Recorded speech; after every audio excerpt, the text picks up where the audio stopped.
Good morning students. Today we are going to learn new concept in 9th class physical science chapter 1 motion. So these are the learning objectives of this lesson. Student can able to define displacement and he can define the related terms position, displacement, distance. He can also explain the relationship between position and displacement. He can distinguish between displacement and distance. He can also calculate the displacement and distance given initial position, final position and the path between two. He can also explain vectors, scalars and about coordinate systems. విద్యార్థులారా ఈ chapter అయ్యేటప్పటికి మీ అందరూ కూడా దూరము, స్థానభ్రంశము, స్థానము లాంటి భావనలకు సంబంధించిన అన్ని అంశాలు నేర్చుకుంటారు. అదేవిధంగా పొజిషన్కి డిస్ప్లేస్మెంట్ అంటే స్థానభ్రంశానికి మధ్య గల సంబంధాన్ని నేర్చుకుంటారు. మీ అందరూ కూడా దూరానికి, స్థానభ్రంశానికి అంటే డిస్టెన్స్కి, డిస్ప్లేస్మెంట్కి మధ్య గల తేడాన్ని కూడా చెప్పగలుగుతారు. అలాగే స్థానభ్రంశాన్ని కూడా ఏ విధంగా క్యాలిక్యులేట్ చేయాలి అనేది నేర్చుకోవడం జరుగుతుంది. దాంతోపాటుగా వెక్టర్స్, స్కేలర్స్, కోఆర్డినేట్ సిస్టమ్స్ గురించి నేర్చుకుంటారు. సదిశ రాశులు, అదిశ రాశులు, కోఆర్డినేట్ సిస్టమ్ అంటే ఏమిటి అనే విషయాలు కూడా నేర్చుకోవడం అనేది జరుగుతుంది. విద్యార్థులరా, ముందుగా మన టెక్స్ట్ బుక్లో ఇచ్చిన అంశాలని చూద్దాము. దీనికోసం మన టెక్స్ట్ బుక్లో ఒక యాక్టివిటీ ఇవ్వడం జరిగింది. ఆ యాక్టివిటీని ఏ విధంగా చేయాలి అనేది చూద్దాము. Drawing path and distinguishing between the distance and displacement. Distance దూరము, డిస్ప్లేస్మెంట్ స్థానభ్రంశము అంటే ఏంటో తెలుసుకోవడానికి టెక్స్ట్ బుక్లో ఒక యాక్టివిటీ ఇవ్వడం జరిగింది.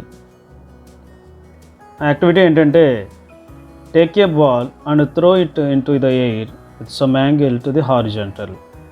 Observe it path and draw it on paper. ఒక బంతిని తీసుకొని దానిని గాలిలో విసరమని చెప్పాడు. ఈ విసిరేటప్పుడు భూమి సమాంతరానికి కొంత కోణం చేస్తూ విసరమని, ఆ బంతి యొక్క మార్గాన్ని పరిశీలించి, ఆ బంతి మార్గాన్ని ఊహించి దాన్ని పేపర్ మీద గీయమని మనకి ఒక యాక్టివిటీ ఇవ్వడం జరిగింది. ఒకవేళ మనం పేపర్ మీద ఆ యాక్టివిటీని గీస్తే మనకి ఈ విధంగా డిస్టెన్సు, డిస్ప్లేస్మెంట్కు సంబంధించిన మరి ఒక డయాగ్రామ్ అనేది ఏర్పడుతుంది. ఏ అనే పొజిషన్ నుండి మనం ఒక రాయిని కానీ బంతిని కానీ విసిరినప్పుడు అది ఏఎస్బి అనే మార్గాన్ని ప్రయాణం చేసి బిని చేరుతుంది.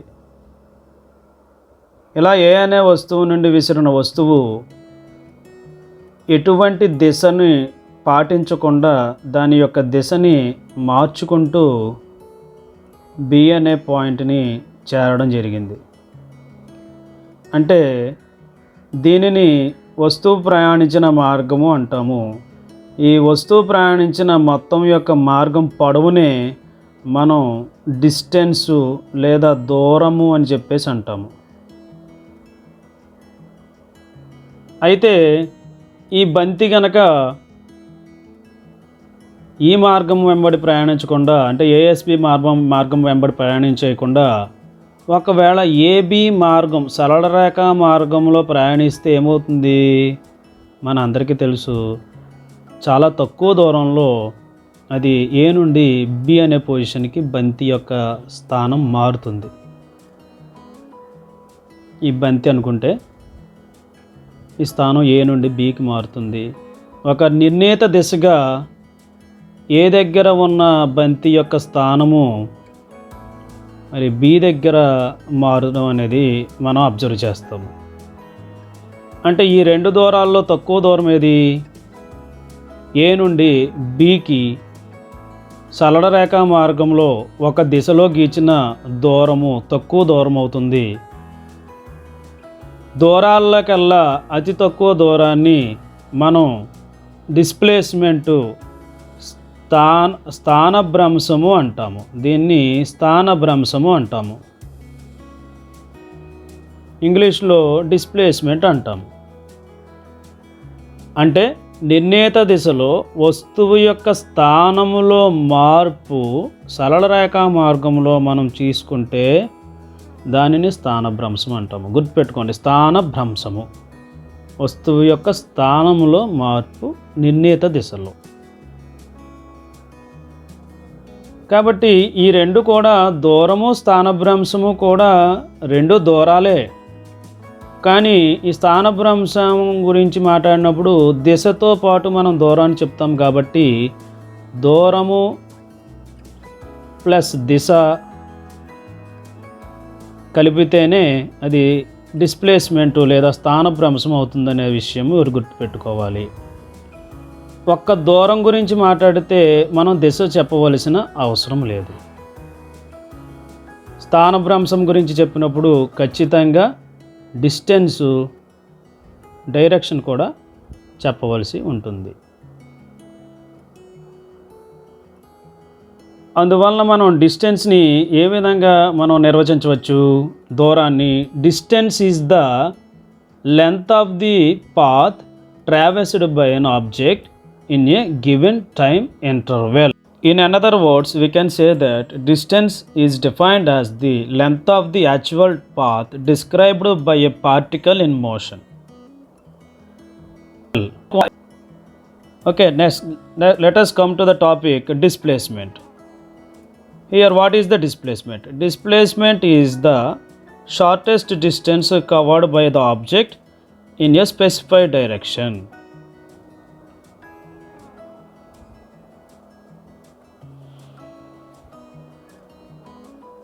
Again, displacement is the shortest distance covered by the object in a specified direction.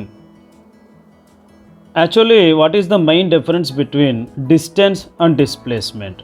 అంటే దూరానికి స్థానభ్రంశానికి ఉన్న ముఖ్యమైన తేడా ఏంటంటే distance is a scalar physical quantity, displacement is a vector physical quantity.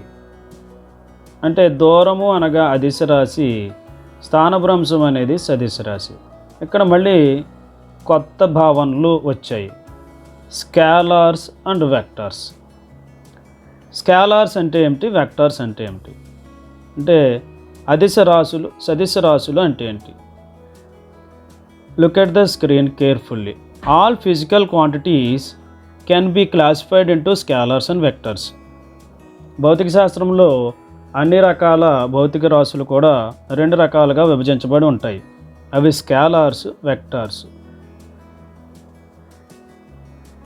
Here we have to define the physical quantity scalars. What are the scalars? Physical quantities that can be completely specified by means of a numerical value and a unit, and thus said to have only magnitude, are called scalars. Example: mass, distance, time, speed, density, temperature. For example, when you consider mass, you can say that 5 kg is mass,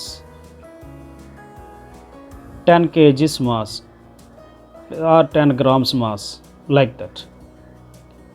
Distance can be say that 5 meters distance, 600 kilometers distance.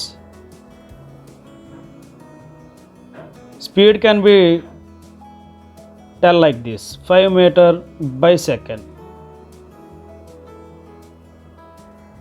Okay, temperature can be write like this: 25 degrees centigrade. తెలుగులో ఒకసారి చూద్దాం. ఏ భౌతిక రాశులు అయితే అవి ఒక numerical value చేత మరియు ఒక యూనిట్ చేత మాత్రమే పరిగణలోకి తీసుకోబడతాయో అంటే దాన్ని మ్యాగ్నిట్యూడ్ అంటారు. The physical quantities those who have only magnitude but not direction, they are called scalars. అంటే పరిమాణం ఉన్న రాశులు మాత్రమే మనం అదిశ రాశులుగా చెప్తాం. ద్రవ్యరాశి, దూరము, కాలము, వడి, సాంద్రత, టెంపరేచర్ ఇవి కొలిచేటప్పుడు ఎటువంటి దిశ యొక్క ప్రాముఖ్యత ఉండదు. ఓన్లీ దాన్ని ఒక అంకె, ఒక యూనిట్ ప్రామాణికంగా తీసుకుని చెప్తాం. 5 మీటర్ల దూరం, 5 కేజీల ద్రవ్యరాశి, 10 గ్రాముల ద్రవ్యరాశి, 5 మీటర్ల బై సెకను వడి, 25 డిగ్రీల సెంటీగ్రేడ్ ఉష్ణోగ్రత. ఈ విధంగా వాటిని చెప్తాం కాబట్టి వాటి చెప్పేటప్పుడు దిశ చెప్పం. కాబట్టి మనం వాటిని స్కాలార్స్, అదిశ రాశులు అంటాము. మీరు స్క్రీన్ మీద ఉన్న అంశాన్ని మీరు నోట్ చేసుకోవచ్చు. ఇంకా రెండవ రకమైన రాశులు vectors. What are the vectors? Physical quantities that can be defined only if both magnitude and direction are specified are called vectors. Example displacement, force, velocity, acceleration. ఏ భౌతిక రాశులు అయితే చెప్పడానికి పరిమాణము మరియు దిశ రెండూ కూడా చెప్పవలసి ఉంటుందో అటువంటి భౌతిక రాశుల్ని మనం వెక్టర్స్, సదిశ రాశులు అంటాము. ఉదాహరణకి స్థానభ్రంశము, బలము, వేగము, త్వరణము ఇవి సదిశ రాశులు అవుతాయి. డిస్ప్లేస్మెంట్ చెప్పేటప్పుడు ఎప్పుడు కూడా ఈ విధంగా సదిశ రాశి రాసి 5 మీటర్లు towards east or west or northeast. You can turn like that. Displacement. For example, displacement can be taken as, for example, this body moves from A to B 5 meters. You can represent like this by using arrow. అంటే ఒక సదిశ రాశిని మనం చూపించాలంటే ఈ విధంగా తొలి బిందువు నుండి తుది బిందువుకి ఎంత దూరం స్థానభ్రంశమైంది సరళరేఖ మార్గంలో, కాబట్టి సరళరేఖ మార్గాన్ని చూపిస్తూ ఆ దిశ చెప్పాలన్నమాట. అంటే ఒక వస్తువు ఏ నుండి బీకి వెళ్ళినప్పుడు 5 మీటర్ల దూరం వెళ్ళింది అనుకుంటే అది ఏ దిశగా వెళ్ళిందా కూడా చెప్పాలి, ఈస్ట్.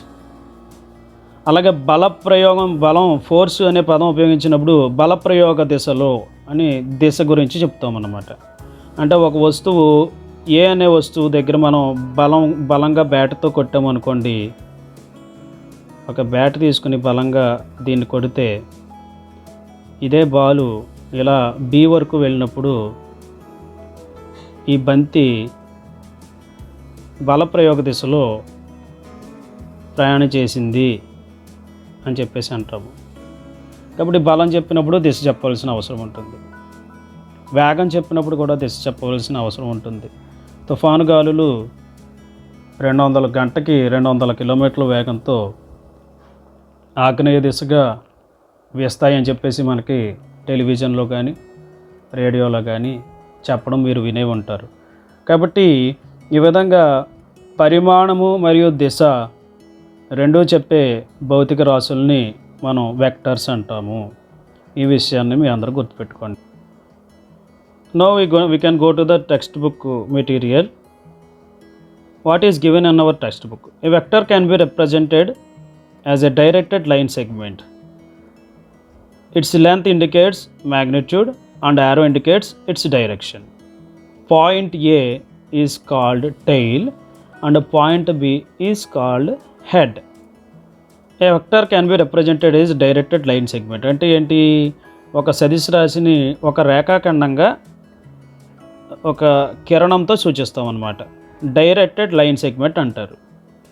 అంటే మనకు తెలుసు ఇక్కడ ఏ నుండి బీకి ఉండే దాన్ని రేఖాఖండం అంటాము. బి దగ్గర బాణం గుర్తు పెడితే డైరెక్టెడ్ లైన్ సెగ్మెంట్ అంటాము. ఈ ఏ నుండి బి వరకు మొత్తం పొడవుని మనం ఈ యారో యొక్క డైరెక్షన్ చూపిస్తుంది. ఈ ఏని టెయిల్ అని చెప్పేసి అంటాము. అంటే ఆ వెక్టర్ యొక్క టెయిల్ అంటాము, స్టార్టింగ్ పాయింట్ అన్నమాట. ఈ బీని ఆ వెక్టర్ యొక్క హెడ్ అని చెప్పేసి అంటాము. ఇది ఎండింగ్ పాయింట్ అని మనం గుర్తుపెట్టుకోవాలి. Okay students, now coming to the next topic. Here the SI unit of distance or displacement is meter, denoted by m. Other units like kilometer, centimeter, etc. are also used to express this quantity.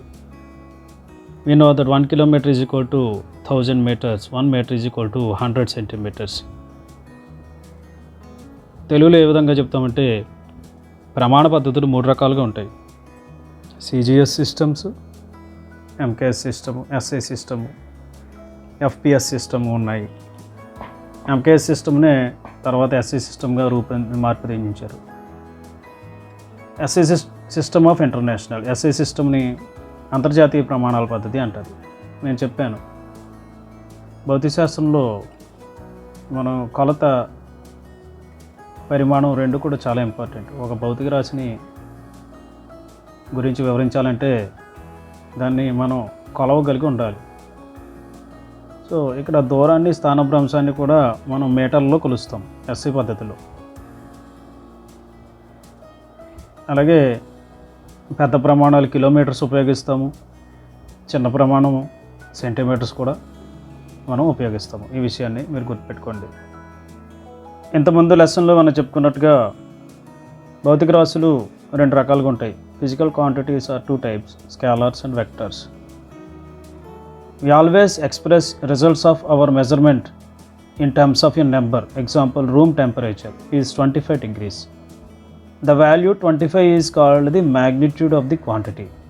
Some quantities do not have direction associated with them. Such quantities are called scalar quantities. ఏ భౌతిక రాశులు అయితే పరిమాణం మాత్రమే ఉండి దిశ లేకుండా మనం వివరించగలుగుతామో వాటిని scalar quantities అంటాము, లేదా అదిశ రాశులు అంటాము. Here motion is a quantity that involves direction as well as magnitude. We say that a car is moving with velocity 10 km/h eastward. Such quantities which have direction as well as magnitude, they are called as scalar vector quantities. Again come back to the previous topic. Look at the figure number 1.4. We know that we throw a ball which is horizontal to the earth with some certain angle. So this trajectory of a particle denotes actual path followed by path length. St is defined as the distance travelled along a trajectory in time t. దీన్ని ఎలా చెప్పచ్చు అంటే మనం రాయి విసిరినప్పుడు ఆ particle ప్రయాణించిన trajectory ఉంది కదా, మార్గము, దీన్నే దాని యొక్క పాత్ అని చెప్పేసి అంటాము, మార్గం అంటాము. ఈ మార్గం యొక్క పొడవునే మనం దూరం అని చెప్పేసి అంటాము, డిస్టెన్స్ అంటాము.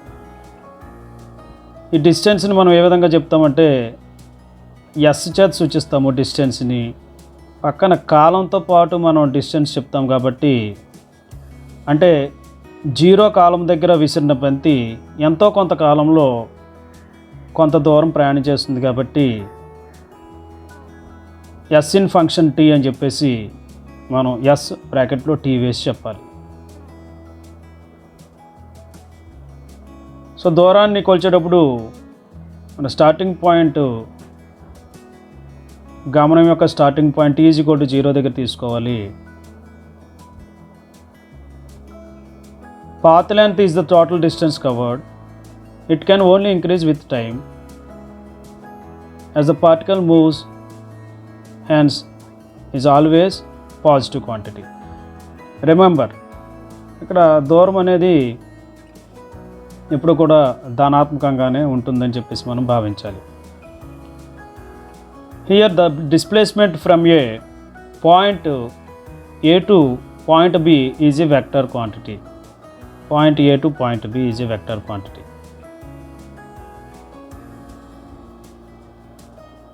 Its magnitude is the straight line distance from A to B. For example, if we can say that 100 meters is the displacement of the ball, so it can be denoted like this. But we do not draw 100-meter line in the paper. So we can divide 100 meters by 5 times. We will get 20 meters. That means we can choose 1 centimeter is equal to 20 meters.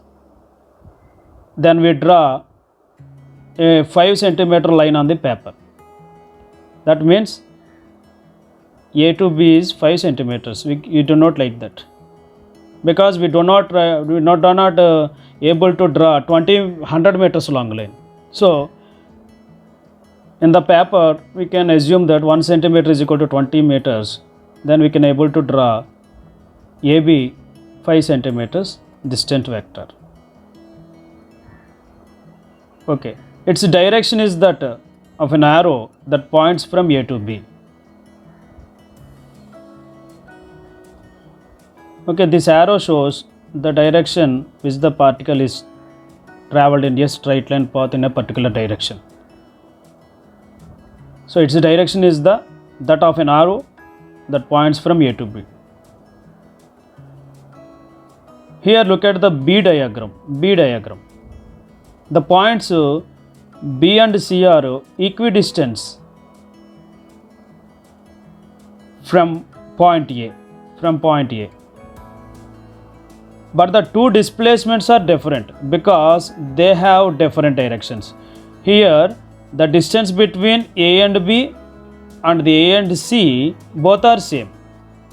For example, let us take in that the distance between Vizag and Kakinada and Vizag and Rajahmundry, both distances are equal. For example, let we 100 kilometers distance. Let are located, both are from 100 kilometers distance from Vizag. Vizag to Kakinada distance is 100 kilometers. Vizag to Rajahmundry distance is 100 kilometers. Let us assume that. But the direction is different. Okay, so here we can say that the two displacements are different because they have different directions. They are not equal.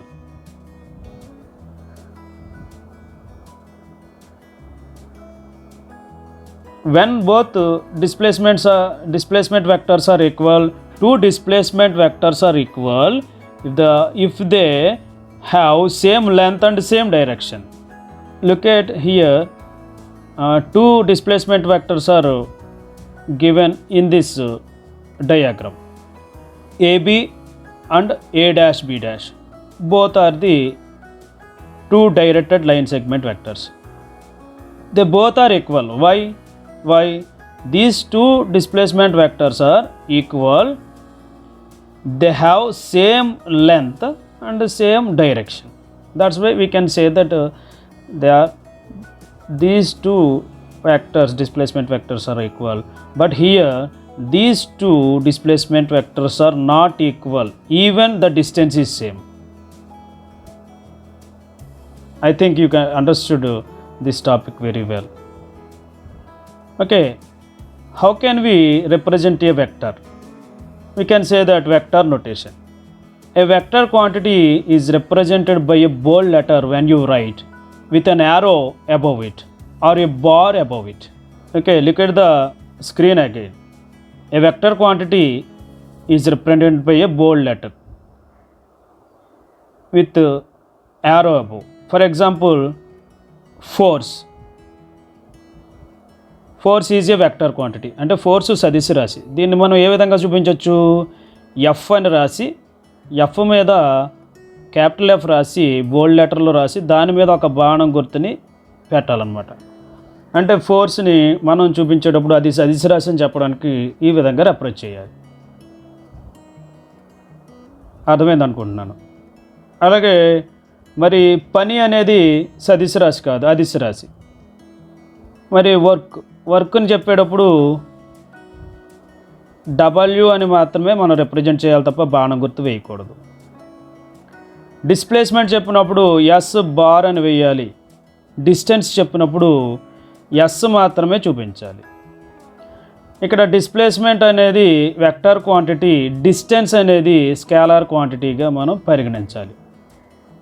కాబట్టి ఈ vector క్వాంటిటీస్ని represent చేసేటప్పుడు ఆ vector quantity యొక్క లెటర్ని capital లెటర్లో రాసి దాని మీద మరి బార్ గుర్తును కానీ లేకపోతే యారో గుర్తును కానీ వేసి చూపించాలి.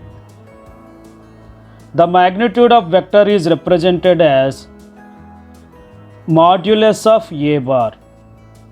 పరిమాణాన్ని మాడ్యులస్ ఆఫ్ ఏ బార్ చేత సూచిస్తారు. దాని అర్థం ఏంటో చూద్దాం. 5 న్యూటన్ల బలము తూర్పు దిశగా అని నేను వాడినప్పుడు బలము తూర్పు దిశలో ప్రయోగించబడుతుందనే పదం వస్తుంది. ఇక్కడ మరి బలం యొక్క పరిమాణాన్ని చెప్పాలి అంటే మనం ఎలా రాస్తాము? నేను ఇంతకుముందు చెప్పాను, బలం యొక్క సింబల్ పైన బాణం గుర్తు వేసి దానికి మాడ్యులస్ని పెట్టాలి. మాడ్యులస్ అంటారు. ఈ modulus is equal to 5 newtons మాత్రమే గీయాలన్నమాట. ఈ మాడ్యులస్ వేసినప్పుడు దిశ చెప్పక్కర్లేదు. అంటే అర్థం ఏంటంటే ఒక సదిశ రాశి ఇచ్చి దానికి మాడ్యులస్ పెట్టినప్పుడు మనం పరిమాణం మాత్రమే చెప్పవలసి ఉంటుంది. మాడ్యులస్ లేనప్పుడు అది ఏ దిశలో బలం ప్రయోగించబడుతోంది, స్థానభ్రంశం ఏ దిశలో ఉన్నది అనేది మనం చెప్పవలసి ఉంటుంది. ఇక్కడ మరి మన టెక్స్ట్ బుక్లో డిస్ప్లేస్మెంట్ వెక్టర్ గురించి ఇవ్వడం జరిగింది. డిస్ప్లేస్మెంట్ వెక్టర్ అంటే ఏంటో చూద్దాము. డిస్ప్లేస్మెంట్ వెక్టర్ అంటే displacement vector represents change in position of a moving object. A car starts from Kota and travels north east to reach Delhi. A car starts from Kota and travels north east to reach Delhi. అంటే ఒక car భారతదేశంలో quota అనే ప్రదేశం నుండి north east దిశగా అంటే ఈశాన్య దిశగా ప్రయాణం చేస్తూ ఢిల్లీని చేరుకుంది. It's displacement vector will be represented by an arrow joining starting point Kota to terminal point Delhi. మరి ఆ డిస్ప్లేస్మెంట్ వెక్టర్ని ఏ విధంగా గీస్తాము? ఈ డయాగ్రామ్లో నెక్స్ట్ చూపించే డయాగ్రామ్లో ఉన్నట్టుగా మనం గీస్తాము. అంటే ఒక కారు భారతదేశంలో కోటా అనే పదం నుండి ఢిల్లీ అనే ఏరియాకి వెళ్తుంది కాబట్టి ఈశాన్య దిశలో వెళ్తుంది కాబట్టి చూడండి, ఇది ఉత్తరము, ఇది దక్షిణము, ఇది తూర్పు, పడమర అవుతుంది కాబట్టి నార్త్కి ఈస్ట్కి మధ్యలో ఉన్న ప్రదేశం నార్త్ ఈస్ట్ అవుతుంది కాబట్టి అంటే కారు అనేది ఈశాన్య దిశగా కోటా నుండి ఢిల్లీకి వెళ్ళింది అని మనం సదిశ రాశిని మెన్షన్ చేస్తాము. దీన్నే మనం ఏమని చెప్పేసి అంటాము? దీన్నే డిస్ప్లేస్మెంట్ వెక్టర్. మన టెక్స్ట్ బుక్లో కొన్ని డిస్ప్లేస్మెంట్ వెక్టర్స్ ఇవ్వడం జరిగింది. మరి ఈ డయాగ్రామ్కి డిస్ప్లేస్మెంట్ వెక్టర్ ఏ విధంగా చూడండి. ఇక్కడ డయాగ్రాము ఏ నుండి వస్తువు ఇక్కడికి వరకు ప్రయాణం చేసి మరి బిని చేరుకుంది. డిస్ప్లేస్మెంట్ వెక్టర్ గీసినప్పుడు ఎలా గీయాలి? ఏ మొదలు పాయింట్ కాబట్టి సదిశ బాణం గుర్తు యొక్క ఏ మొదటి బిందువుని అక్కడ గీసి బికి ఒక యారో మార్క్ గీసి ఈ దిశని చూపించాలి. అంటే ఈశాన్య దిశగా ఏ నుండి బికి ఇది డిస్ప్లేస్మెంట్ వెక్టర్ గీసినట్టు లెక్క. దీన్ని మనం ఏమంటాము? Displacement vector.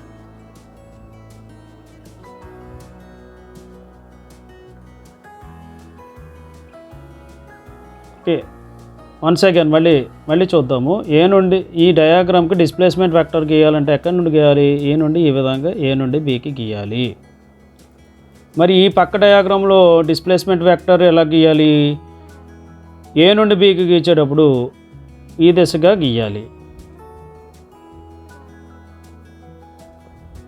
బి నుండి ఏ దిశగా గీయమన్నప్పుడు బి నుండి ఏ దిశగా మనం డిస్ప్లేస్మెంట్ వెక్టర్ని గీయవలసి ఉంటుంది.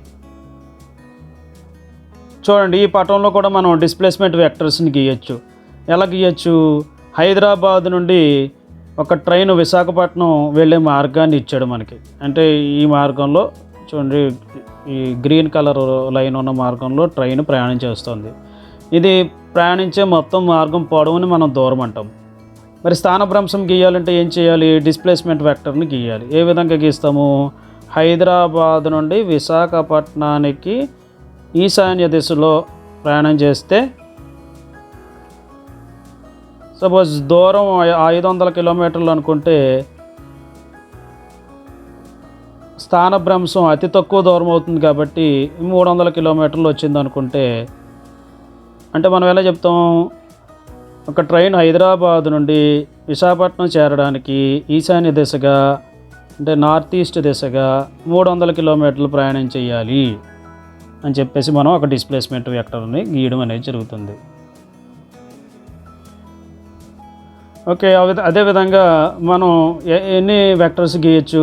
హైదరాబాద్ నుండి విజయవాడకు ఒక డిస్ప్లేస్మెంట్ వెక్టర్ గీయచ్చు. ఫర్ ఎగ్జాంపుల్, హైదరాబాద్ నుండి విజయవాడకు దూరము ఇందాక మనం అనుకున్నట్టుగా 300 కిలోమీటర్లు వస్తే,